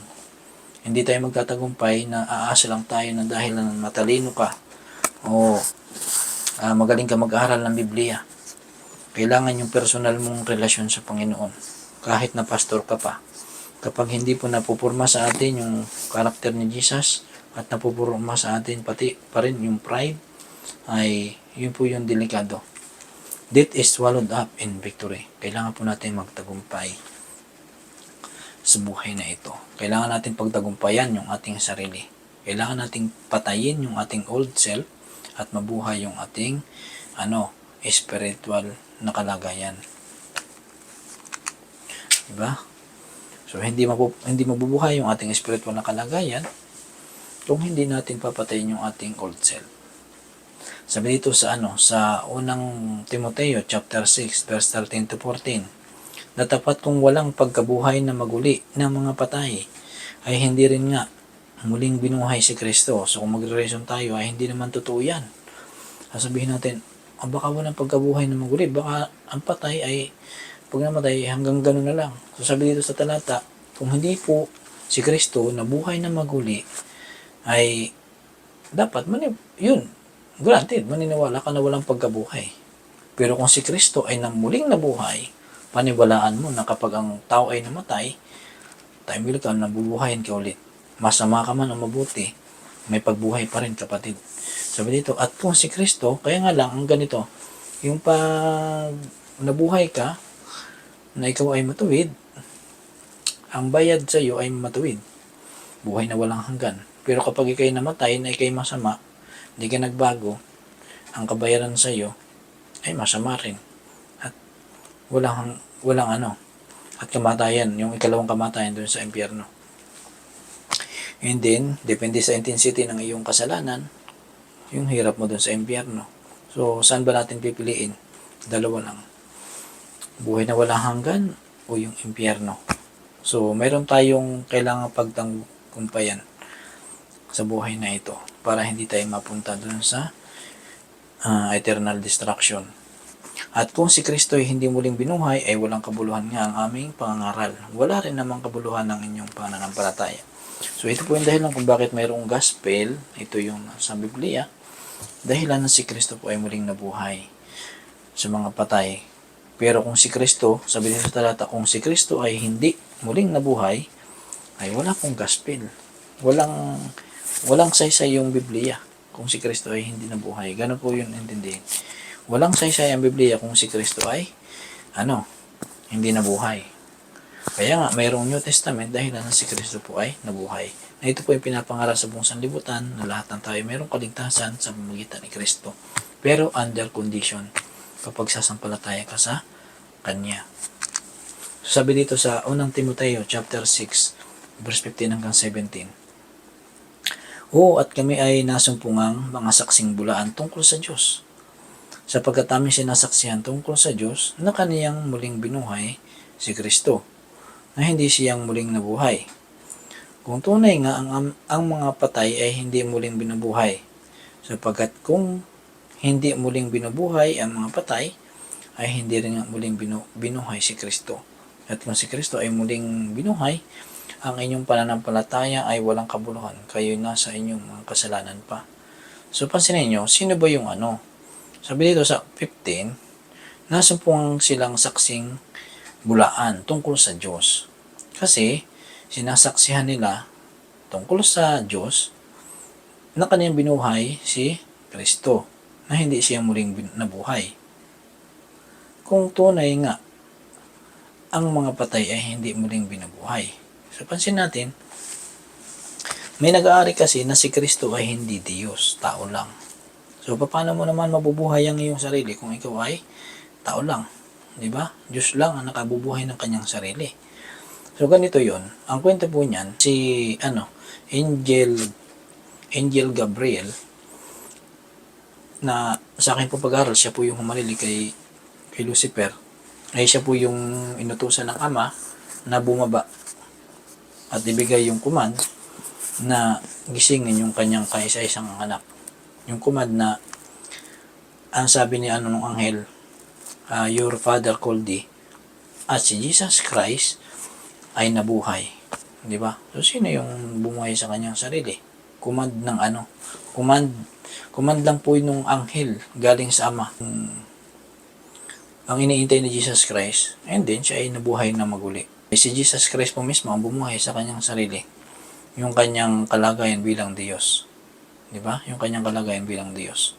Kung pansinin natin, hinubad niya yung kanyang pagka-Diyos nung siya ay nagkatong tao. So, kaya din po niya itong isuot ulit. Di ba? Kaya niya itong isuot ulit. At kapag sinuot niya ulit ito, mabubuhay siya. Balikan natin dito sa 17. Sabi dito, at kung si Kristo ay hindi muling binuhay, ang inyong pananampalataya ay walang kabuluhan. Kayo'y nasa inyong mga kasalanan pa.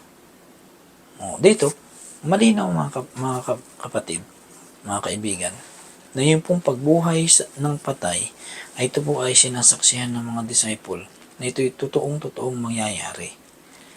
Na sinasabi nila, kung si Kristo ay hindi muling binuhay, ay walang kabuluhan yung ating pong pananampalataya. And then, tayo ay nasa kasalanan pa. Ibig sabihin, pag nasa kasalanan ka pa, wala ka pang pag-asa. Pero dahilan nga na si Jesus Christ ay nabuhay na, mayroon kang chance na maligtas. Paano? Sasampalatayanan mo siya. And then, kapag sumampalataya ka sa Kanya, na ikaw ay makasalanan, yung Kanyang righteousness, na kahit isa, hindi siya nagkasala. Kung siya ay nabubuhay for 33 years and a half, na siya ay nagkatong tao, hindi siya nagkasala kahit isa. Yung pong Kanyang righteousness, yun yung ibibihis dun sa taong tumatanggap sa Kanya. Kasi ang ating pong katwiran ay parang maruming basahan lang yan sa harapan ng Panginoon. Sabi dun sa Isaiah 64 verse 6. So kung ang katwiran natin hindi makapasa, paano tayo maliligtas? Sa magitan ng katwiran ni Kristo, yung Kanyang righteousness, hindi yung iyong righteousness.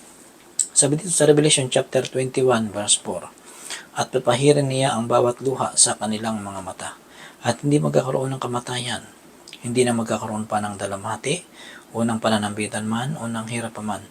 Ang mga bagay ng una ay naparam na. So ito na po yung tuldok sa ating mga problema. Ang problema natin, kamatayan. Gamot ba yung remedyo ba yung mga gamot na nabubili sa butika para hindi ka mamatay? Hindi po yun remedyo. Kasi hindi pa rin nun mapipigilan na ang tao ay namamatay. Diba? So, hindi pa rin remedyo na ikaw ay ingatan mo ng ingatan yung katawan mo sa lahat ng iyong kakainin, mamamatay ka pa rin eh. So, pero, baka sabihin mo ay against po ako dun sa sa nag-iingat sa katawan. No. Ang ibig ko lang pong sabihin ay dahilan na tayo ay walang access dun sa tree of life ay yung pong buhay natin patungo sa pagkatulog. Mamamatay pa rin tayo talaga. And then, ito po yung good news, yung pong buhay na walang hanggan, na ito po yung nasa kay Kristo, ito lang yung susi para tayo makabalik dun sa ating original na kalagayan, na tayo ay hindi mamamatay, na tayo ay magkakaroon din ng access dun sa tree of life. So, sa pag tayo maligtas, bibihisan tayo ng katawang panglangit, hindi itong may kasiraang katawan. At the same time, bibigyan tayo ng right dun sa tree of life. Atin pang limilimin itong talatang ito, wala nang dalamhati, wala nang pananambitan man, unang hirap pa man. Ang mga bagay ng una ay naparam na. So ano ba yung mga bagay ng una? Ito po yung sa buhay natin na ito. Tandaan natin, isang beses lang tayo daraan sa buhay na ito. Isang beses lang. Isang beses. And then, yung isang beses na yon, ito yung nagdedetermine kung ikaw ay maliligtas o ikaw ay hindi maliligtas. So, dapat tayo piliin natin. Yung kung tayo ay maliligtas, na tayo ay magkakaroon ng right dun sa tree of life para tayo mabuhay magpakailanman. Sabi dito, sa Isaiah 66 verse 22 hanggang 23, sapagkat kung paanong ang mga bagong langit at ang bagong lupa na aking nilikhain ay mananatili sa harap ko, sabi ng Panginoon, gayon mananatili ang iyong lahi at ang inyong pangalan. Mangyayari na mula sa bagong buwan hanggang sa panibago at mula sa isang sabat hanggang sa panibago, paroroon ang tao, lahat ng tao, upang sumamba sa harap ko, sabi ng Panginoon. So, pag binabanggit dito mga kaibigan na bagong langit at bagong lupa na aking nilikhain ay mananatili sa harap ko. So, ito po yung titirhan ng mga manligtas, yung pong bagong langit at bagong lupa. Ano po ito? Ito pong planet Earth, ito po ay i-recreate ng Panginoon. Pero before yung prior to that, ng recreation, bago ito lalangin ng bago, ito po ay susunugin muna. And then, sa kanyang paglalang, ay mananatili po yung ating lahi. Kung tayo manligtas, mananatili yung ating lahi doon. And then, kung ano po ang iyong pangalan, ay mananatili ang iyong pangalan. Let's say, kung ano ang pangalan mo, ay mayroong representative ng iyong pangalan doon sa mga maligtas.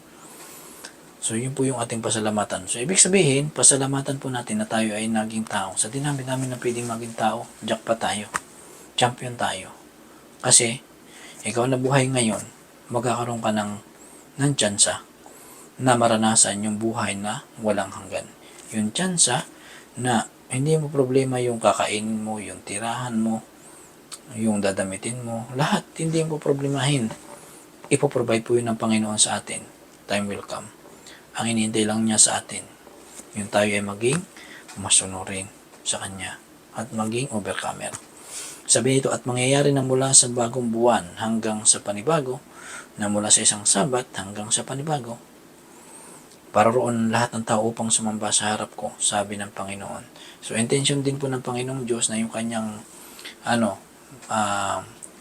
niligtas na mga tao galing dito sa planet Earth ay sasamba sa kanyang harapan. Sa papaano? Sa magitan ng Sabat. So, sabi, sa isang Sabat hanggang sa panibago. Pansinin nyo, bakit sabi dito, mula sa isang Sabat hanggang sa panibago? Kasi doon po nung nilalang ng Panginoong Diyos, yung itong planeta, doon sa Genesis, ay doon pa lang sa paglalang, ang batapos niya yung paglalang sa 6 days, dinagdagan niya ng isa, dinagdagan niya ng Sabat para yung tao na kanyang nilalang ay mamamahinga doon sa araw na yun ng Sabat. So, ibig sabihin, yung nilalang niya na Sabat, bago pumasok yung kasalanan, ito po yung binabanggit dito na mula sa isang Sabat. Diba? Mula sa isang Sabat hanggang sa panibago. So, dito tayo sasamba sa harap ng Panginoon. So, kung dito, kung doon sa pupuntahan natin ng langit, Sabat ng Pangilin, ang pagsamba, makes sense. So, dapat, ngayon pa lang, ang practice natin, ay Sabat po ang Pangilin natin, hindi yung kung anong araw. Diba? So, kung ano po ang Sabat, ito po'y pampito. Sabat po, o ulitin ko, ito po'y pampito. Hindi po ito pang unang araw. Sabi dito, at mangyayari na mula sa bagong buwan hanggang sa panibago. At mula sa isang Sabat hanggang sa panibago. Kasi yung pong pamumunga ng Tree of Life doon, ito po ay monthly. So, ibig sabihin, mayroong time na kakain tayo nung nung punong kahoy na ito. Kasi ito pong yung location ng Tree of Life, ito po ay nasa malapit sa trono ng Panginoon. Ito po yung nasa magkabilang ilog. Yung pong ilog na parang kristal yun, ito po ay lumalabas galing po dun sa trono ng Panginoon. And then, dun po sa trono, ayun, sa magkabilang ilog, magkabila ng ilog, ay nandito po yung Tree of Life. So, ibig sabihin, kung ito po ay buwan-buwan namumunga, ay buwan-buwan din tayong sasamba sa Panginoon na para kumain itong prutas ng buhay para tayo ay hindi na mamamatay. So sabi dito sa Revelation chapter 22 verse 1 and 2. So napakaganda mga kaibigan, dito sa aklat ng Biblia ay chapter 1 and 2, nilalang ng Panginoon Diyos yung planeta, including yung yung pong tao na magdodominion dito sa planet Earth. And then, nung pumasok po yung kasalanan dito sa chapter 3, ay nagkaroon po ng plano para tayo ay tubusin. Nagkaroon ng plano of redemption. And then, dito sa panghuli ng aklat ng Revelation, yung pong last chapter, kasi ang Revelation po ay hanggang chapter 22 lang. Yung 21 at 22, dalawang chapter, dito po natin mababasa yung new heaven and new earth. Yung pong i-recreate ng Panginoon na mas maganda pa kaysa sa dati itong planeta. Na dito na po mananahan yung mga banal. So, ibig sabihin dito pala makikita natin na mayroon tayong pag-asa. Kakamat, nabagsak sa kasalanan yung tao, chapter 3 ng Genesis, and then sa dulo, ay mauulit yung kalagayan ng tao dun sa Genesis 1 and 2 na walang kasalanan. So, ganun po yun. Sabi dito sa verse 1 ng 22 ng Revelation, at ipinakita niya sa akin ng isang ilog ng tubig ng buhay na maningning na gaya ng bubog. Ito po yung sinasabi ko sa inyo kanina. Na lumalabas sa luklukan ng Diyos at ng Kordero. So, pansinin nyo dito, dalawa po yung dito, nakaupo. Yung Diyos, ito po yung reference sa God the Father, at yung pong Kordero, ito po yung God the Son. Isang trono, dalawang nakaupo. Sa gitna ng lasang iyon, at sa dako rito ng ilog, at sa ibayo nito, naroon ang punong kahoy ng buhay na namumunga ng 12 iba't ibang bunga na namumunga sa bawat buwan. At ang mga dahon ng punong kahoy ay pangpagaling sa mga bansa. So katulad po nung binasa natin doon sa unang mga tala, ng unang slide, ay kapag ikaw po ay nakakakain ng punong kahoy ng buhay, ay yung pong tao ay mabubuhay magpakailanman. At and then, ito pong dahon, ay ito po yung nagsusustain ng kanyang immortality. Ng immortality po ng tao, yung pong dahon. So, I'm not so sure kung paano natin ito gagamitin, itong dahon. Kung ito pa ay kakainin o pagdating doon dito natin malalaman. Pero sa akin pong sa aking pagkaunawa, ito pong dahon ay kakainin. Kakainin din po natin ito, itong dahon na magsusustain ng ating immortality. So napakaganda mga kaibigan na yung pong punong kahoy ng buhay ay nandito sa trono ng Diyos, na bibigyan niya ng right yung mga taong maligtas na makapitas at makakain ng prutas na to para tayo ay mabuhay magpakailanman. Sabi dito sa Revelation chapter 2 verse 7, ang makinig ay makinig sa sinasabi ng Espiritu sa mga iglesia. Ang magtagumpay ay siya kung pakakanin ng punong kahoy ng buhay na nasa paraiso ng Diyos. So, sino lang po ang makakakain ng punong kahoy ng buhay? Based dito sa ating binabasa, doon lamang po sa mga magtatagumpay. So, kung hindi po tayo magtagumpay sa buhay na ito, ay ikaw na lang po ang mag-evaluate ng sarili mo kung ikaw ay kabilang sa nagtatagumpay. Kung doon kaya, kailangan din po natin pag-isip-isipan sa buhay na ito. Isipin natin, palagi na lang ba akong talo?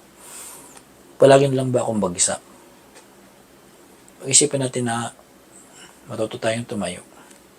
Baka tayo na babagsak, ay normal na tayo ay nangihina. Pero mas delikado kapag tayo ay hindi bumangon. Kailangan po tayo bumangon at magpatuloy. Sabi dito sa Revelation chapter 22 verse 14 hanggang 15.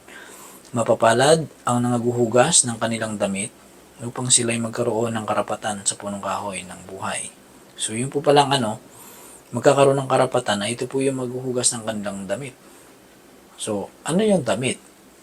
Pansinin nyo, ano yung dinamit ni Eva at Adan nung sila'y nagkaroon ng kasalanan? Diba dahon ng igos doon sa halaman ng Eden. Pero pinalitan po yun ng Panginoong Diyos ng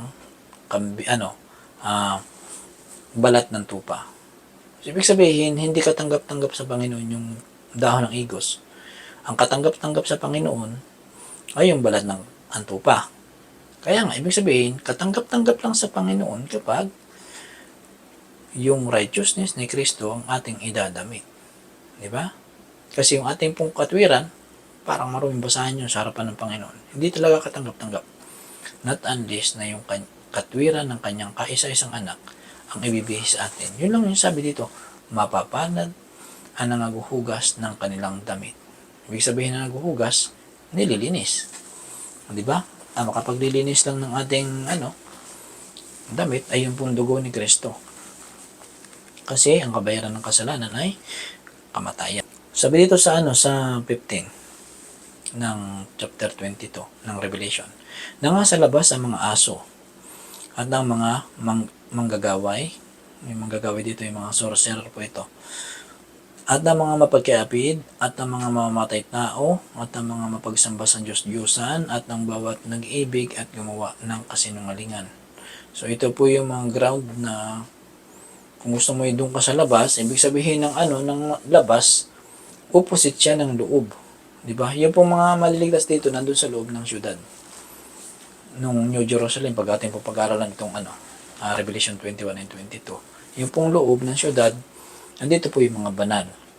And then, yung mga nasa labas, ay opposite yung nasa loob. Ito po yung hindi maliligtas. So, kayo na lang pang pumili kung saan nyo gusto dyan. Sabi dito sa John 3:16, ito na yung pinakang patunay na ang Panginoon Diyos po ay mapagmahal ng Diyos. Sabi dito sa 16, sapagkat gayon na lamang ang pagsinta ng Diyos sa sanlibutan, na ibinigay niya ang kaniyang bugtong na anak upang ang sinumang sa kaniya sumampalataya ay huwag mapahamak, kundi magkaroon ng buhay na walang hanggan. Ganun siya kabait, mga kaibigan. Imagine niyo kung ikaw ba naman yung Diyos, kaya mong lumalang ng planeta sa magitan lang ng iyong salita. Pag sinabi mong lumabas ang punong kahoy, lalabas ang punong kahoy, lumabas ang araw, ay napakahirap niyan. Lalabas yung araw, mga bituin, mga buwan, di ba? And then lalabas lahat ng gusto mo. And then pipiliin mo ba na para lang iligtas yung nilalang mo? Pipiliin mo ba na dadaan pa sa pagkamatay mo? Di ba? Baka isipin natin, wag na lang, may masasaktan ka eh. Pero hindi natin masukat, maunawaan kung gaano ka mapagmahal ang Panginoon Diyos sa atin, na mas pinili niya na mamatay yung kanyang kaisa-isang anak kaysa lumalang ng planeta. Ibig sabihin, yung isang planeta, ibig sabihin, mahalaga po tayo sa harapan ng Diyos. Binibigyan tayo ng second chance. At ito pong second chance natin na ito po yung last chance natin. So kapag ito yung na-forfeit pa natin, ay wala na pong magagawa ang Diyos sa atin. Kaya kailangan nandito yung pagpili kung tayo susunod o hindi. Sabi dito, Galatia chapter 3 verse 26 hanggang 27, sapagkat kayong lahat ay mga anak ng Diyos sa magitan ng pananampalataya kay Kristo Jesus. So sino ba dito mga kaibigan yung binabanggit na lahat? So ito ba yung lahat ng tao? So ganito yon. Ito pong aklat dito sa Biblia. Let's say ito po yung Galatia. Ito po yung lugar na sinusulatan. Ibig sabihin, sinusulatan po ni Apostol Pablo yung mga kapatiran, mga believers doon sa Galatia. Yung po mga believers doon sa aklat na sa lugar ng Galatia, ay ito po yung binabanggit dito na lahat. Ibig sabihin, yung po lahat dito, applicable lang ito doon sa mga believers. Kaya nga sabi ito, sapagkat kayong lahat ng mga believers ay mga anak ng Diyos sa pamamagitan ng pananampalataya. Pansinin nyo, kay Kristo Jesus. Sapagkat ang lahat ng sa inyo ay binautismuhan kay Kristo, ay ibinihi si Kristo. So pansinin nyo, hindi po dito kabilang yung mga hindi binautismuhan. Kasi sa time na ikaw ay binautismuhan, ay ibig sabihin ay tinatanggap mo si Kristo sa magitan ng pambubulikong seremonyang bautismo. Ibig sabihin, tinanggap mo siya by faith, and then yung patunay na tinatanggap mo siya, yung seremonyang pampubliko, ay inililibing po natin yung ating lumang pagkatao doon sa libing ng tubig. Kaya nga nilulubog para yung ating lumang pagkatao ay mailibing doon kapag lumabas tayo doon sa tubig bagong ninalang ka na kay Kristo. Dito ka magpasimulang magiging anak ng Diyos. And then, ikaw po ay entitled ka doon sa eternal life. And then, at the same time, doon sa tree of life. Diba? So, ito po yung huling talata natin. Sa unang Juan, chapter 5, verse 11 hanggang 12. At ito ang patutuo na tayo binigyan ng Diyos ng buhay na walang hanggan. At ang buhay na ito ay nasa kaniyang anak. Ang kinaroroonan ng anak ay kinaroroonan ng buhay. Ang hindi kinaroroonan ng anak ng Diyos ay hindi kinaroroonan ng buhay. So, bakit ang term dito ay binigyan? Kasi, yung pong kaisa-isang anak ng Diyos ay namatay na dito. Kaya nga, ito po yung Great Commission ng Panginoon Diyos. Doon sa kanyang mga disciple, doon sa aklat ng Mateo 28, na ipangaral yung gospel, na lahat ng tao ay may kaligtasan sa magitan niya, sa magitan ng kanyang pangalan. Kaya sabi dito ay tayo'y binigyan. Hindi dito binabanggit na bibigyan, kundi binigyan. Ibig sabihin, naibigay na. Diba? Naibigay na. Kasi namatay na yung kanyang kaisa-isang anak. Pero yung pagbibigay na yun, magkakaroon ka lang ng kaparte doon kapag tatanggapin mo siya. So kung ang pagtanggap sa kanya ang kulang sa iyo, hindi pa ba natin sisimulan ngayon yung pag-abot ng ating kamay sa kanya? Diba? Tayo na lang pong inintay ng Panginoon Diyos na umabot sa kanyang kamay. Ang kinaroroonan ng anak ay kinaroroonan ng buhay. Ang hindi kinaroroonan ng anak ng Diyos ay hindi kinaroroonan ng buhay. So sa talata, nasaan yung buhay dito? Ang binapalungkulan po dito na buhay, ito po yung eternal life. Hindi po yan dyan tinutukoy yung buhay mo ngayon. Kasi kung yung buhay mo ngayon ay buhay ka na, ibibigyan ka pa ng buhay, ay buhay ka na nga. Hindi po yan yung tinutukoy na buhay mo ngayon, kundi ito po yung buhay na walang hanggan. And then, yung pong buhay na walang hanggan na ito, na magkaroon ka rin ng access na sa tree of life, ay nasa kanyang anak. So dito makikita natin na si Jesus Christ, yung prerogative ng Diyos na magbigay ng buhay ay mayroon din sa kanyang anak kasi ang anak ay Diyos. In fact, yung pong kaisa-isang anak ng Diyos ang siyang lumalang sa planet Earth at sa mga inhabitants nito. So, ganito yon. Kaya kung mag-iisip tayo na hindi natin tanggapin ng anak, ay ama lang, ay magiging kontradik po tayo sa talatang ito. So, walang ibang kaligtasan ang tao liban sa anak ng Diyos na si Jesus Christ. Kaya, pag-isipan po natin ito, na kapag hindi natin siya inaaring Diyos, let's say, iba yung pagturing natin sa Kanya, ay hindi tayo tatanggapin din ng Ama. Hindi tayo makakarating sa Ama kundi sa pamamagitan ng anak. So, sa ating pong, sa ating mga pinag-aralan ngayon, dito po yung aking huling masasabi, na yung Diyos po ay mahahabagin Diyos, na bagamat tayo ay nabagsak sa kasalanan, na forfeit natin yung tree of life, yung eternal life, na forfeit natin yung Eden, na forfeit natin yung magandang environment, ay ito po ay gustong ibalik ng Diyos sa atin. At ang gusto ng Diyos kung nasan siya, ay nandun din tayo. Pero under condition, ang gusto ng Diyos, tanggapin mo lang siya. Diba? So, I think hindi yun mahirap natanggapin mo siya. And then, sa buhay na ito, sasabihin ng iba ay mahirap, pero ang sabi ng Panginoong Diyos ay, kung anumang imposible sa tao, ay posible sa Diyos. Diba? So, hindi po tayo inibando ng Panginoon na walang kasama. Umalis ang Panginoong Hesus, umakit sa langit. Pinadala niya yung mga aliw. Ito po yung banal na espiritu. Na ito po yung tutulong sa atin para magawa natin yung nakalulugod sa Diyos.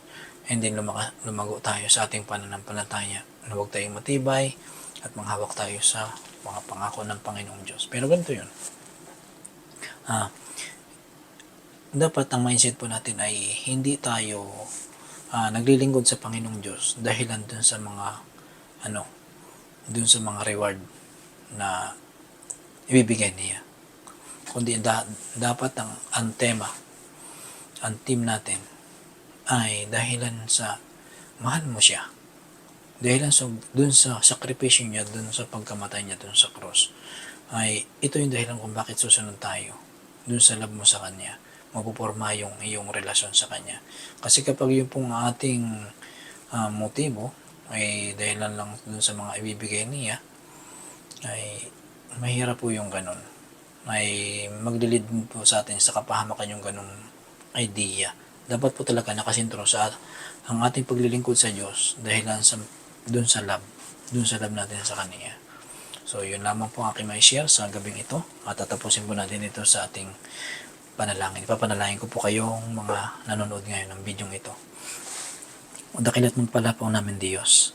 Panginoon, pagpalain nyo ang mga nanonood ngayon na makarating ito sa tamang pagkaunawa sa kanila, na ito'y maging pag-asa sa bawat isa na mitiin ng bawat isa nakikinig ngayon, na abutin Panginoon ang inyong kamay, abutin ang kaligtasan na inyong in-offer. Panginoon, nagpapasalamat kami sa kabila na kami po ay nabagsak sa kasalanan, kami po ay nire-rescue nyo at binibigyan nyo pa rin kami ng tsansa na magkaroon ng buhay na walang hanggan, magkaroon ng access doon sa Tree of Life, na sa magitan ng Tree of Life, ito po ay magpe-perpetuate ng aming immortality, na hindi na po kami mamamatay for ceaseless ages at kakasamahin nyo kami magpakailan-kailanman. Nagpapasalamat po kami, Panginoon, na kami nakabahagi sa kaligtasang ito.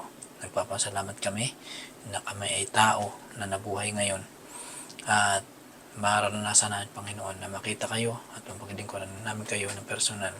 Time will come. Tulungan niyo po na magtagumpay ang bawat isa sa amin sa mga oras na ito sa kasalanan. Sa ganon, sa inyo pong pagdating, kami karapat-dapat na sasalubong sa inyo. Ito po ay aking dinadalangin, Ama. Ito po ay aking nilalapit sa pangalan po ng Panginoong Hesus. Amen. God bless po sa inyong lahat.